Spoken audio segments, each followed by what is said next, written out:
संत मत धारा आपकी सेवा में प्रस्तुत।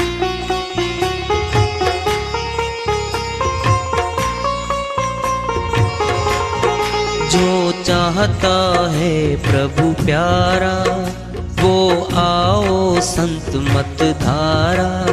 भक्ति भेद बता कर सारा वो कर दे भव के पारा। जो चाहता है प्रभु प्यारा वो आओ संत मत धारा। भक्ति भेद बता कर सारा वो कर दे भव के पारा। जो चाहता है प्रभु प्यारा।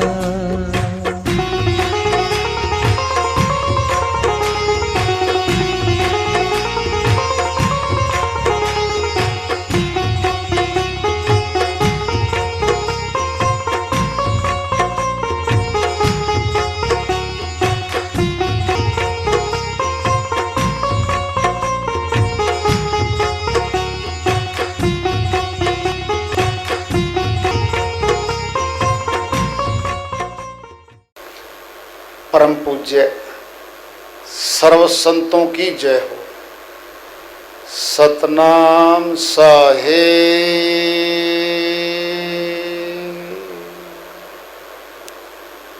उपस्थित आदर के योग प्रभु प्रेमी एवं जिज्ञासु आत्माओं, हम सभी पूर्ण पिता परमात्मा सभी सृष्टियों के रचनहार कुल मालिक, हम सब के जीवन का आधार, उनकी महिमा को सुनने के लिए यहाँ एकत्रित हैं। मेरी सभी से अर्ज है कि मैं कोई जगत गुरु नहीं, महाराज नहीं, मंडलेश्वर नहीं, मैं केवल सभी संतों की चरणों की धूल हूँ और आपका सेवक हूँ।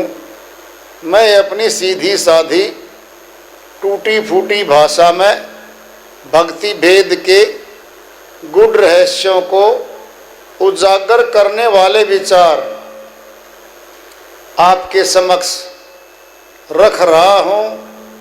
यदि अच्छे लगे अपनाएं, नहीं तो गैर जरूरी समझकर विसार दें।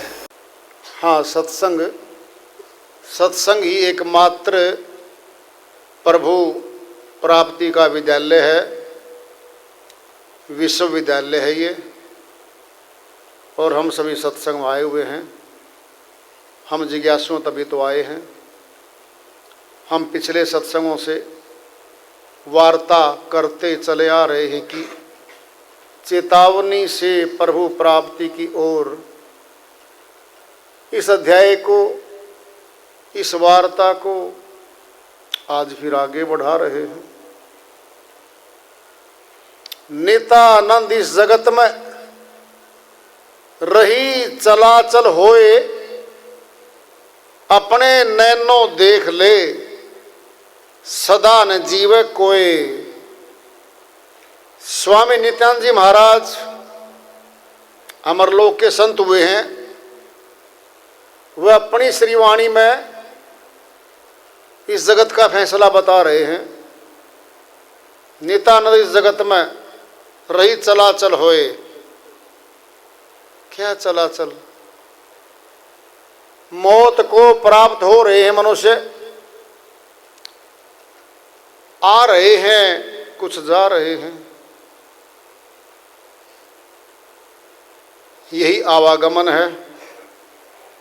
अपने नैनो देख ले सदा न जीवे कोई। सदा रहने तो यहाँ कोई नहीं आता। सीमा में बंधी आयु है, सीमा में बंधे श्वास हैं। हम गिनते हैं, प्रॉपर्टी गिनते हैं, इतनी घट गई, इतने नोट घट गए। कभी श्वासों को नहीं गिनते कि हमारे श्वास घट रहे हैं।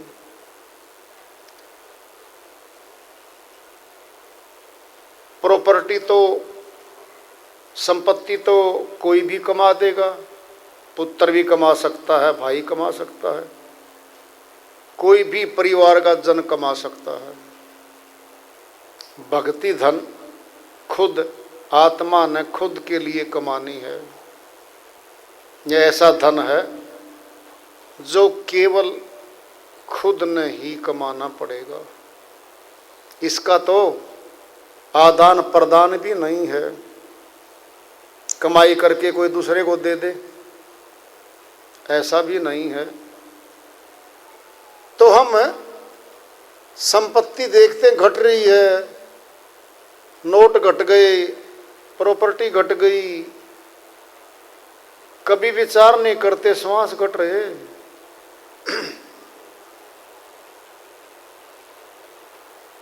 कितनी बड़ी पूंजी घट रही है हमारी, जो जीवन दे रही है, हमें नातीदार बना रही है। जो पूंजी हमें सब कुछ बनाए हुए है, श्वासों की पूंजी, वह हर रोज केवल घट रही है, बढ़ नहीं रही है, घट ही रही है।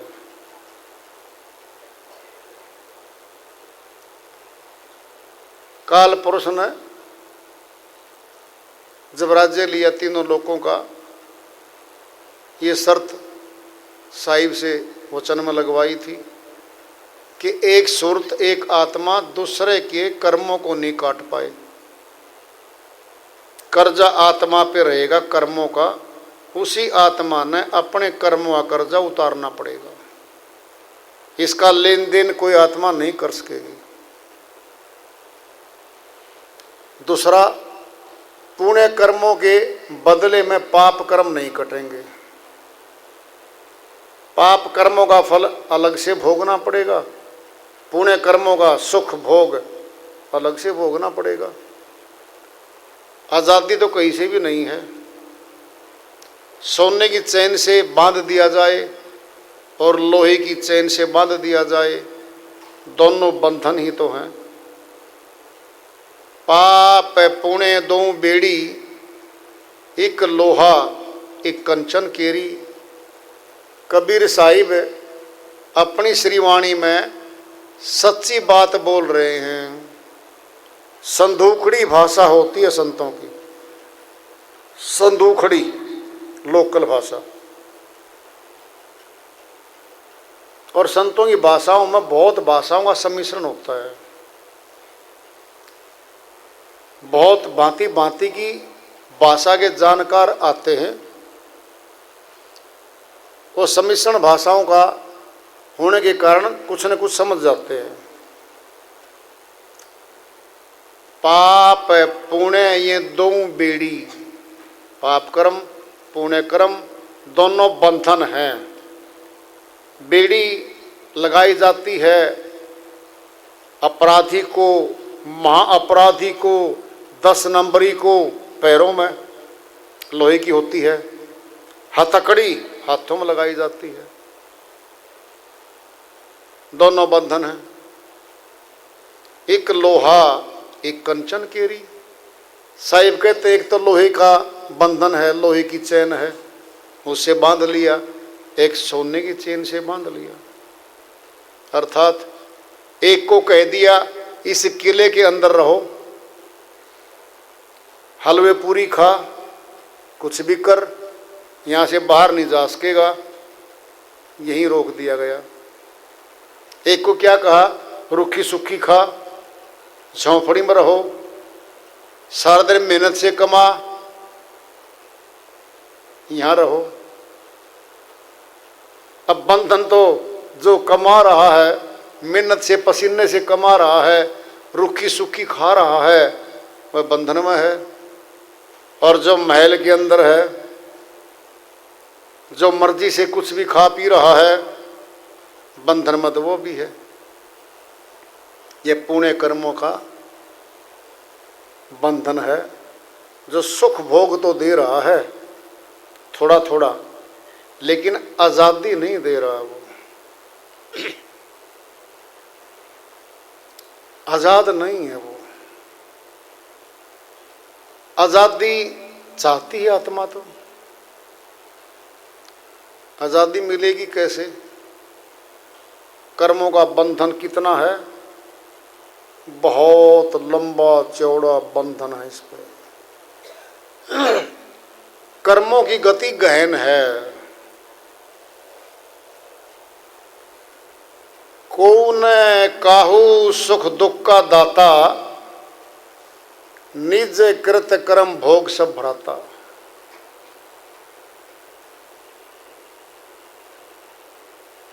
श्री रामचरितमानस में आता है, लक्ष्मण जी श्री राम जी और वो केवट रहा, उनके साथ वार्ता में बात आई थी, कौन काहू सुख दुख का दाता,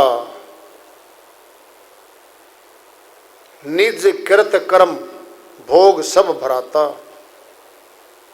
हे भाई, यहां कोई किसी को दुख सुख देने वाला नहीं है।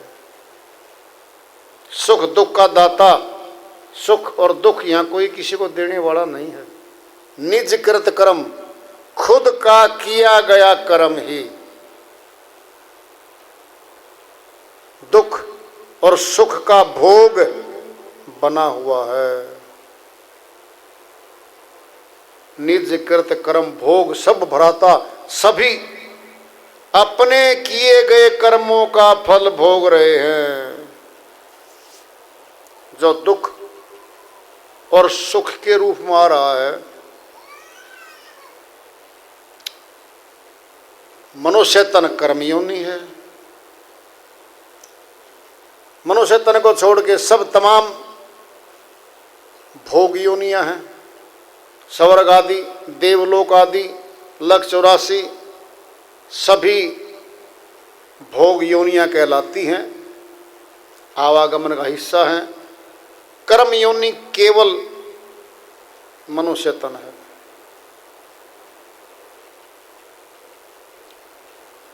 और मनुष्य तन में किए गए कर्मों के फल अनंत जन्मों तक, अनंत तनों में मिलते हैं इसको।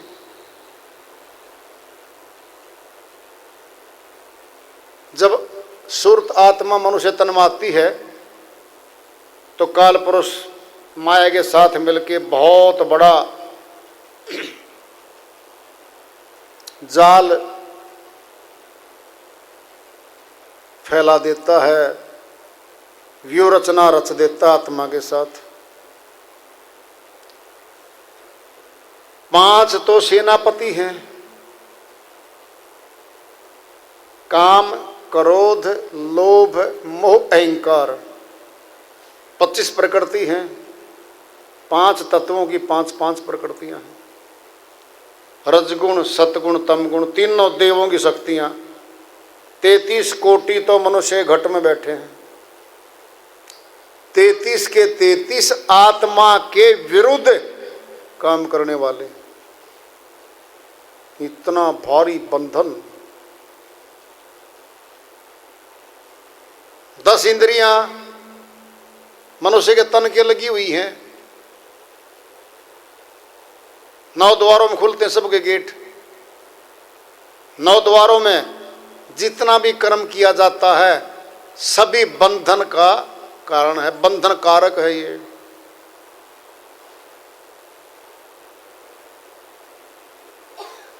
नौ द्वार जगत में खुलते हैं। अब 10वां द्वार पे जहां सेंटर है उसका किसी को पता ही नहीं है। 10वां द्वार की जब बात आती है तो 2 मार्ग आते हैं वहां पे। एक तो प्राण योग मार्ग वालों का है, सुनना है अच्छे सुन लो। फिर एक बड़ी भ्रांति है, मैं अष्टांग योग में रहा, बहुत वर्षों रहा, अब सुन रखा था 10वां द्वार खोल लो मुक्ति हो जाएगी। एक आम भाषा है, अष्टांग योग से लोग प्रभावित जल्दी भी होते हैं। अष्टांग योगियों में कुछ करामात भी आती हैं। अब 10वां द्वार ब्रह्मरंध्र है उनका, और वह ब्रह्मरंध्र जो है वह हमारे मस्तिष्क के ऊपर है। प्राण योग के साधना से और खेचरी मुद्रा के द्वारा स्ट्रोक से उस द्वार को खोला जाता है। उस द्वार के खुलने से रिद्धियां सीधियां शक्तियां तो आएंगी, स्वर्ग भी मिल सकता है। सत्य पुरुष पूर्ण पिता परमात्मा पूर्ण ब्रह्म नहीं मिलता उससे। ये बात केवल संत मत वालों को पता है। संत मत चूंकि 10वां द्वार अलग है उनका, ये बात पता लगेगी संत मत माने के बाद। प्राण योग मार्ग वालों का 10वां द्वार अलग है और संत मत वालों का 10वां द्वार अलग है। यही नहीं पता लगता। अब 10वां द्वार तो प्राण योगी भी खोल लेंगे। संत मत प्राण योग का मार्ग नहीं है, सूरत शब्द योग का मार्ग है। हर बार आता है, हर सत्संग में, हर श्री वाणी में आता है, सूरत शब्द योग का मार्ग है। सूरत कहते हैं आत्मा को, शब्द कहते हैं परमात्मा को। आत्मा परमात्मा का सीधा मिलाप है। प्राण योग मार्ग तो प्राण अपान की जो चलेगी क्रिया मस्तक में, श्वास धीरे धीरे बारीक हो करके बहुत सूक्ष्म अति सूक्ष्म हो जाएगा और मस्तक में स्थापित होने लगेगा। बहुत कठिन योग है। 10वां द्वार योगियों का खुलना बहुत कठिन है, आसान नहीं है। कितना कठिन है, सुन के भी अचरज होता है इंसान को। उस 10वां द्वार को प्राण योग वाले को खोलने के लिए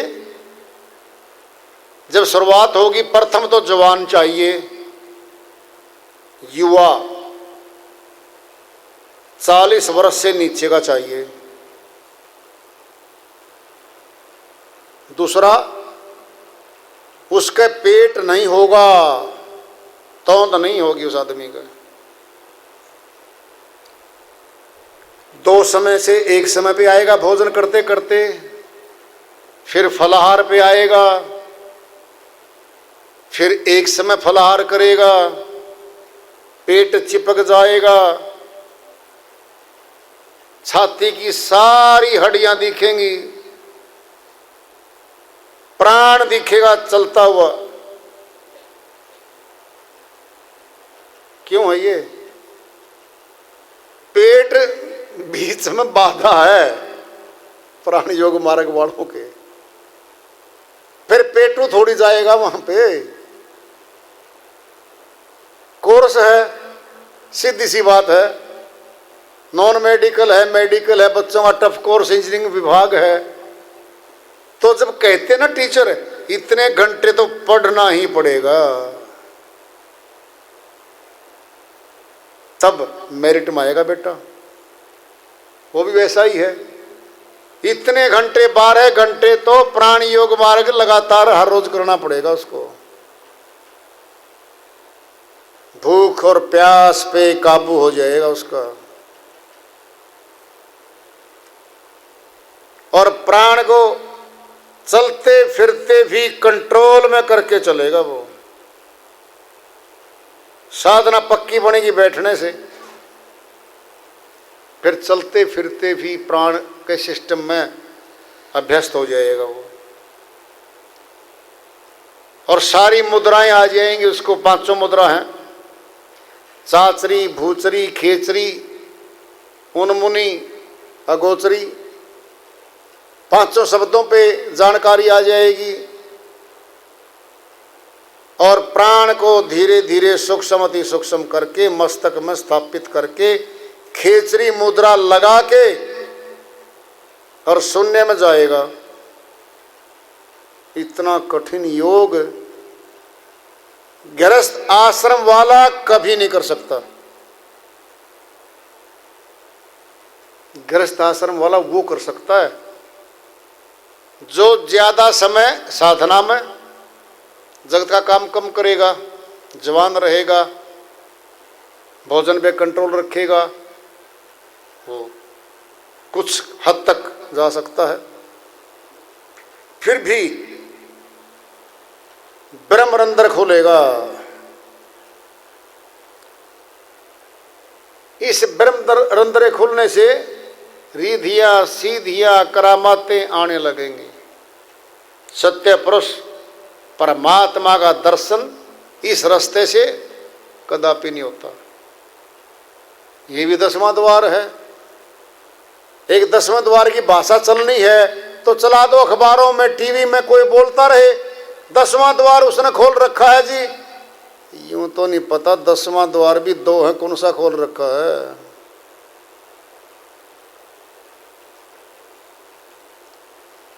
संतों की भाषा में हठ योग है वो, हठ योग है वो, कठिन योग है, कठिन। संतों का मार्ग सहज योग है, सहज योग। प्राण पे बेस्ड नहीं है ये, प्राण पे आधारित नहीं है संत मत। कुछ समय तक करवाते हैं संत,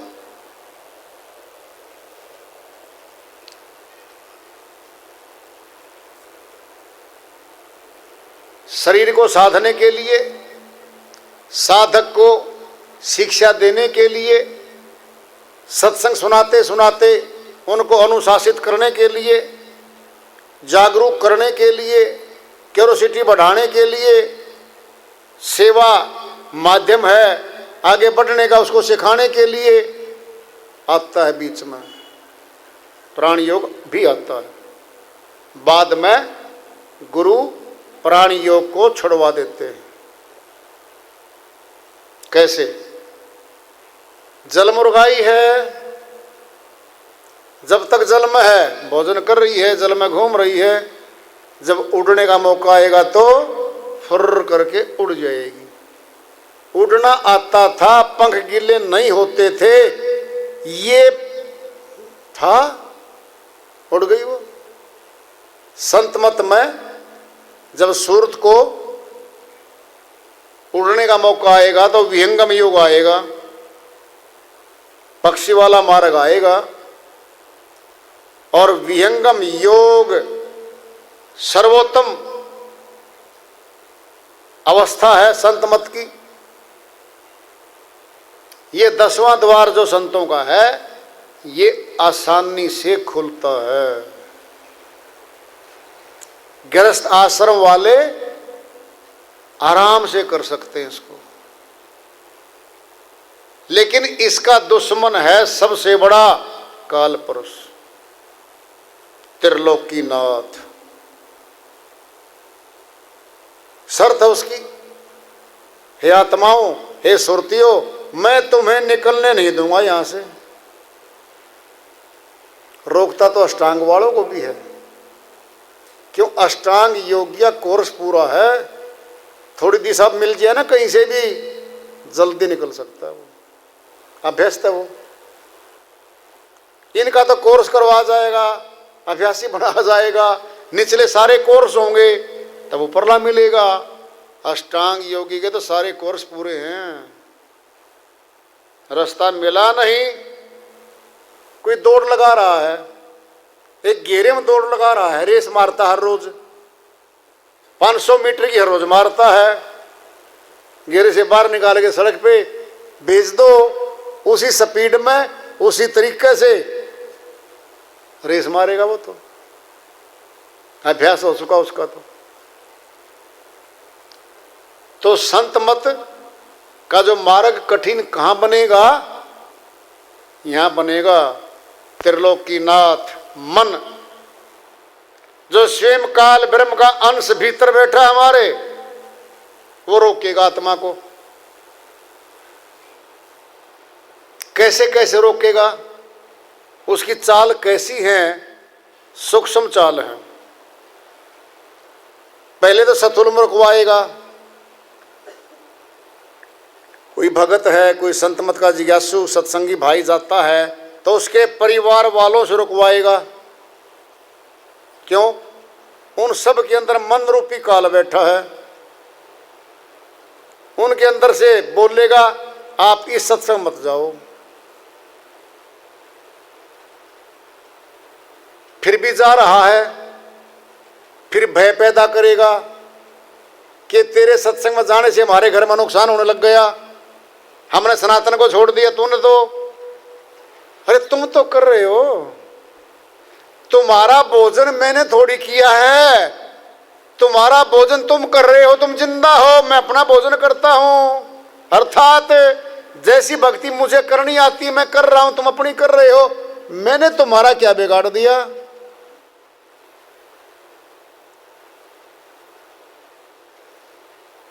वो सारे के सारे उस पे दबाव डाल के, डरा के, धमका के उसको मार्ग से हटाएंगे।